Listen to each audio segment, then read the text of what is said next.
Hey gang, want to talk with you a little bit about EDC checks. So what is the process to getting yourself ready to leave the house and all that stuff, and some of the things that you want to do to make sure that you're ready to go about your day.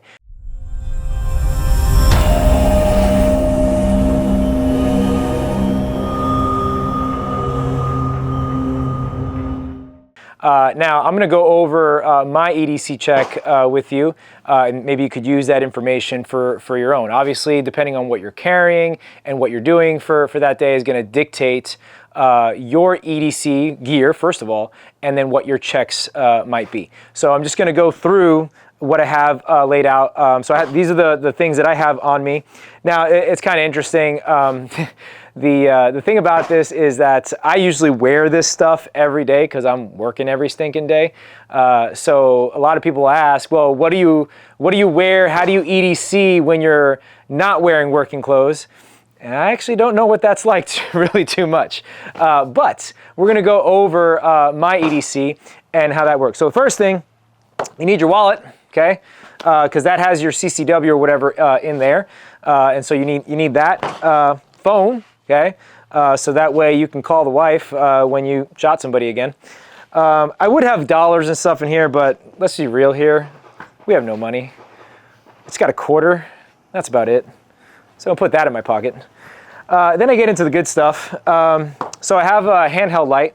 A lot of people, you'll see I have a weapon-mounted light on my gun, but a lot of people think, oh, I have a weapon-mounted light, don't need a handheld, okay? Well, first of all, a lot of CCW encounters happen in low light environments even during the day. Could be that you're inside of a building or something like that where maybe there's no lights on in the building, or there's not enough daylight, ambient daylight, to really light up the room. I saw a shadowy figure in the tunnel. I told him to stop. Whoa, whoa, whoa. It's a restricted area. Finally pulled my gun. Pulled the deadly weapon. He started running it. Don't make me shoot, I'll do it. Are you deaf? You hear me yell freeze? I'm Derek Jeter, you shot me. You cost me 20 grand on that game.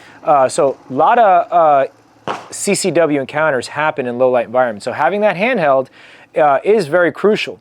And then people will say, well, I have my light on my gun. I'll just point the light that's on my gun at whatever. Well, positive identification. You kind of want to know what you're pointing at. Is it a potential threat or not? If it's looking for French fries in between your seats, or if it's looking at, hey, what's coming down the sidewalk? Oh, at night, it's my neighbor's dog or whatever. I don't want to be pointing my gun out or have my gun out during that. I have a handheld for those kinds of things. Does it escalate or de-escalate from there? So that'll go in my pocket over here. This kind of stuff is going to hang out on my support side. So that way, if I do need to access it and then have the gun out at the same time, I'm not futzing around with the wrong side on that. Then I'm going to go with my knife. And having a good knife is important. Not just, hey, I have a really sharp blade. That's always important too. But what the knife can do for you, this is nothing fancy. This is your standard cricket knife. I'm sure a lot of the knife guys out there are cringing right now, but works for me, honestly. And then our homeboy Steven on the team sharpened the crap out of this thing, so good Lord, does it cut. It will kill. So it has here, the knife has a window poker if I need to, and also has a seatbelt cutter as well. So it's a really good knife for versatility. Have that in my pocket over here. Again, on the support side, just in case I need to access it, and then have my dominant hand for the gun if necessary. Marker for marking targets, and then pen for, well, sometimes we need to write stuff, folks. So that goes all in here. Again, support side. And then we get to the really good stuff. Now, before I go to the gun, I'm going to look at my mags. Now, one thing that I check on my mags, and a lot of people fail to do this because they have their mags loaded, they fail to make sure that their rounds are really all the way back on their mags. So they'll take their mag and throw it in their mag carrier, yay for that.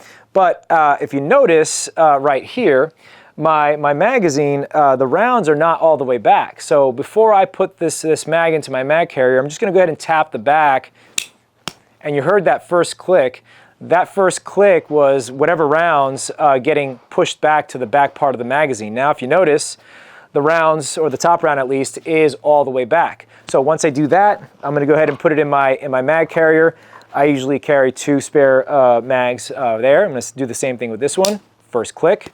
Okay. Now you might think, hey, you know, I didn't obviously use my mag the previous day or whatever. So why do I have to do that? Well, as you move throughout the day, whatever it is that you do, it's possible that throughout the course of the day, some of those rounds kind of push forward and things like that. Whatever you're doing, always a good check. Another thing that I want to do is with the firearm is first thing I'm going to do is make sure that my light, the lens is clear. Obviously, if I didn't shoot that the previous day, it's going to be generally clear, but I still just get a finger on there, wipe it off or whatever. Then I'm going to go ahead and check the intensity of my red dot. If I'm rolling daytime and all that stuff, I'm going to turn the intensity of that red dot all the way up for daytime use. So I'm just going to go ahead and check. Yep, it's all the way up. And now I'm good there. Second thing, I'm also in that process going to check the lens. Especially if you're running open red dot and not enclosed emitter, it's possible that you're going to get dust and lint and whatever in there. So always good to check the lens, and before you leave the house, get a Q-tip if you need to. Get a Q-tip in there and just kind of wipe it off on either side. Make sure you got a clear lens. Another thing I'm going to do, an obvious thing, is I'm going to press check. Okay, make sure that I have a round in the chamber, and then also make sure that the slide is seated all the way forward. Lastly, I'm going to make sure that I check my my mag. Same thing with the spare mags. First click. Okay, make sure that I have all the rounds back, and then I have that mag all the way pressed in. Another common mistake is people will slip a mag in thinking that they have it, and you don't. Okay, so make sure that mag clicks in, and then you're good to go. Lastly, I'm going to go ahead and holster up this particular firearm, and there you go. Now, some days carrying appendix, some days carrying 8 o'clock for me. It all depends on what I'm doing, where I'm going, what I'm wearing, all that other stuff. So whatever you do, whether you carry appendix or 4 or 8 o'clock, just make sure that your holster is on there and you have a good belt. Lastly, have a good belt to keep all this secure. That way, as you move about the cabin, your pants don't sag, and 2, that your holsters are secure in there. That way, if you did have to draw, you didn't get snagged or hung up, or worse yet, get the holster along with the firearm. That's a really bad day. So you want to check all those things. Now, as far as getting the gun into the holster or whatever, you can take a second with your gear and check your clothes. This is another thing that's wildly overlooked, right? You have your clothes on, whatever, your shirt, and you don't do a draw check. So what I like to do is just draw, make sure I can easily draw the firearm and my clothes are not preventing me from a smooth draw. Okay, I personally like to wear shirts with these snap buttons because they're really easy to defeat the Garmin. So I like those kinds of shirts. Depending on what you're wearing, are you wearing closed type shirts where there are no buttons? You're going to have to make sure that your shirts are one way. Make sure your clothes are working for you. Another common mistake is we see people not having their undershirts tucked in, and so they go for the firearm, and that undershirt is either getting in the way, it's preventing them from a smooth draw, it's just a hot mess. So make sure that your clothes are also working for you. As we are at the time of this video, as we are getting into the cooler months, now we're looking at more layers, making sure that you are one layer away from employing your firearm. So if, say hypothetically speaking, if I were to put a jacket on, then I would want to take this shirt and tuck it behind my firearm, so then now I only have one garment away.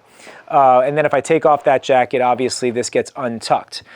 So making sure that, again, one layer away. And then if it's summertime, then you make sure that you are carrying appropriately to facilitate your summertime clothes. So those are a few things for EDC checks before you go about your day, just to make sure if the unfortunate arises, your gear is actually working for you and not against you. If you think all gun laws are an infringement and you live behind the enemy lines in the People's Republic of California, then check out our Unconvicted Felons t-shirt.